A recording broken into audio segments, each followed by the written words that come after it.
Hey guys, today we're in the book of 2 Kings chapter 6. So the story continues with Elisha, the prophet, and we see just this kind of unique little miracle that Elisha does. But there's a couple interesting things that we need to point out here.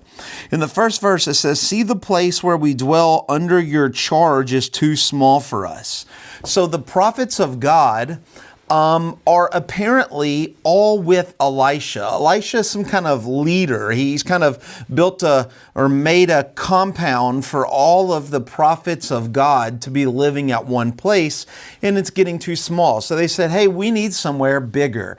And so they move on to try to make somewhere bigger.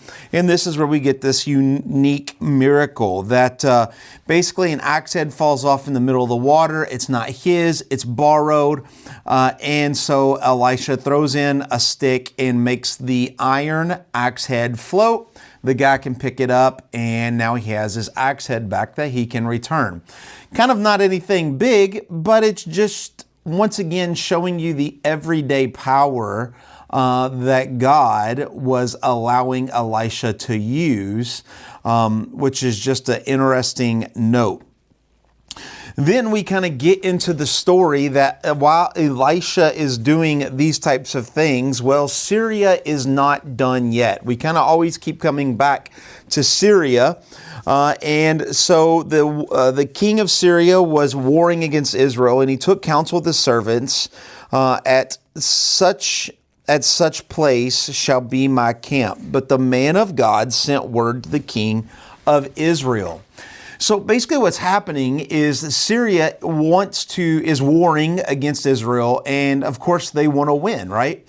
But the Lord is telling Elisha what the plan of the Syrian king is. And so he is telling the king of Israel, Jotham.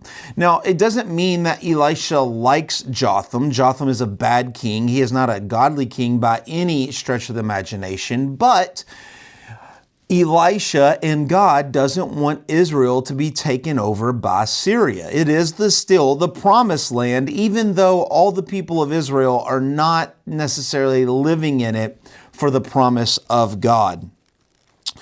And so basically the king comes and he says, he asks, will you not show me who of us is for the king of Israel?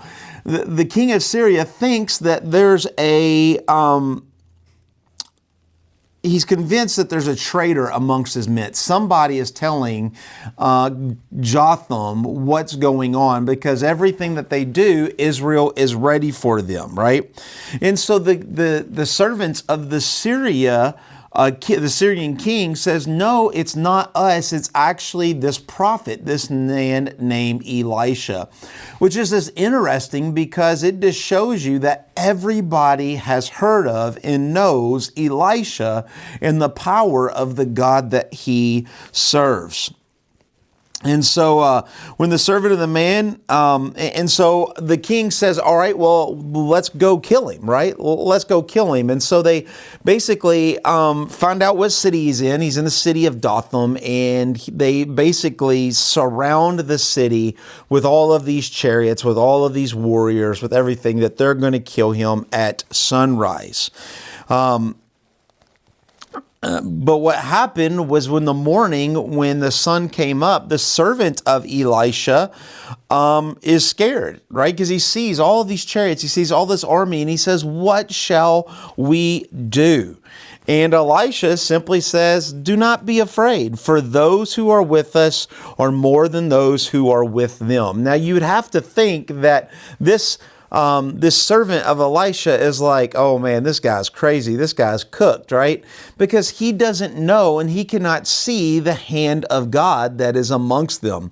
And that's exactly what Elisha does. Elisha prays that the Lord would open his eyes, the servant's eyes, to see. And all of a sudden he saw a mountain was full of horses and chariots and fire all around Elisha. He saw the armies of God that was surrounding him, ready to go forward and to protect Elisha as well as Israel at time.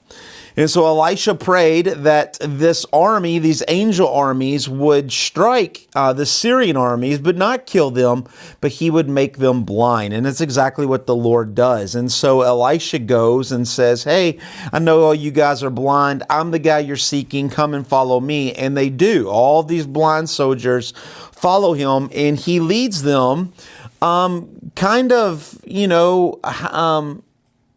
a little cheeky, I guess. He leads them to Samaria, the capital of Israel, the northern tribe. But Samaria is not a friendly place for the Syrians. And so basically they lead all of these Syrian soldiers in Samaria, and then God gives them back their sight. And now they realize they're surrounded by all of these Israelites in Samaria. They knew that they were going to die. Even so much, the king Jotham says, hey, should we kill them all? And Elisha says, no, you do not strike them all. Set bread and water before them that they may eat and drink and go to their master. We see something that Jesus does. We start to see on how we should treat our neighbors, that we should have loving kindness over hate. And it's exactly what happens. And even though it seems crazy that you would do this, these are enemies, came to destroy him. He says, no, let's love them. Let's pour out bread and water and wine and let them eat and drink. And it goes back. And for what reason? Well, you'll see in verse 23, the ultimate reason. And the Syrians did not come again on raids into the land of Israel. As much as we've read about the king of Syria coming in, this is the end of it. And the end of it was not by some huge miracle or by some huge killing of the Syrians. It was simply because Israel spared their lives and treated them nicely. And it kind of began this theme that was going to be taking place for Israel, for Judah, and eventually for the Messiah to come. Well, then we see afterwards Ben-Hadad, the king of Syria, mustered his entire army and he besieged Samaria. Wait a minute, Sean, you said they didn't come after Samaria. Well, all of these soldiers that were there, they didn't come after Samaria, but now the king got new soldiers and he comes after Samaria. So though Israel changed the hearts and minds of the soldiers, he did not change the heart of the king, right? So the king of Samaria says, I don't care, I don't need you, I'll get new soldiers, and they send them. And when they come down, what happens? There was a great famine in Samaria. Now, we talked a little bit about this a couple days ago. This is a 7-year famine. We'll talk a little bit more about it in chapters to come. But this was a horrible, horrible famine in the land of Israel. We can see that the head of a donkey went for silver, and dove's dung was 5 shekels, just a little bit of grain and a little bit of moisture would go for that. That's how bad it was. We even see that it was so bad that mothers were killing and boiling their own children and eating their own children. This was a terrible, terrible famine. But the king of Israel, Jotham, we see that he was mad at the beginning. In verse 31, he says, may God do to me and more also if the head of Elisha, the son of Shaphat, remains on his shoulders today. We see that the king was mad at God's man, at the prophet, at Prophet Elijah. He wasn't mad at Israel. He wasn't mad at his own self. He wasn't mad at the sins. He wasn't mad on how far Israel has walked away from God. Remember, they've made idol places up in the north in Dan, down in Bethel in the south, and they want nothing to do with God, nor are they worshiping God, nor do they care anything about God. And so all this is happening. They're not going to blame themselves. Nobody ever blames themselves. they need somebody to point that blame to. So what do? They blame it to a godly man, to Elisha. And so the king says, I'm going to kill Elisha. I'm going to wipe him out. And Elisha was sitting in his house, and the elders were sitting with him. And the king has dispatched a man, basically an assassin, to come and kill him. But the Lord let Elisha know, and Elisha tells the men, the elders in the room, exactly what's going to happen, that he's going to come in this room, shut the door behind him. And while he was still speaking with him, the messenger came down to him, and this trouble is from the Lord. Notice what he says, that the king and the assassin who comes now, they are not blaming Elisha, though he is in the room, they are ultimately blaming the Lord. This trouble is from the Lord. This assassin and this king is blaming God for this famine. Once again, not for themselves, not for their sin, not for them walking away. They're blaming God. Why should I wait for the Lord any longer?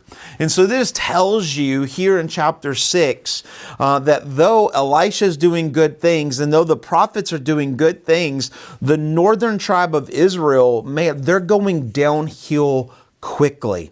And it's the whole idea that they're not depending on the Lord, right? That was the point of coming into the promised land, that they would depend on the Lord, that they would worship the Lord, and the Lord would give them all that he has promised. Well, now that they are not depending on the Lord, now that they are not caring with the Lord, well, the Lord is not going to give them what they have promised. It takes us all the way back to Deuteronomy chapter 28. If you love the Lord your God with all your heart, your mind, your soul, and your strength, then God will bless you. If you do not, the Lord will curse you. And it's not that the Lord hates you, it's that the Lord is trying to get your attention. That when you are outside of God's will and outside of his blessings, God curses so that you will come to your right mind and that you will get back in his will. But we can see that the leadership of Israel is not doing that. They just keep doubling down and going further and further away from God. Hope that makes a little bit more sense, and we will see you tomorrow in chapter 7. God bless.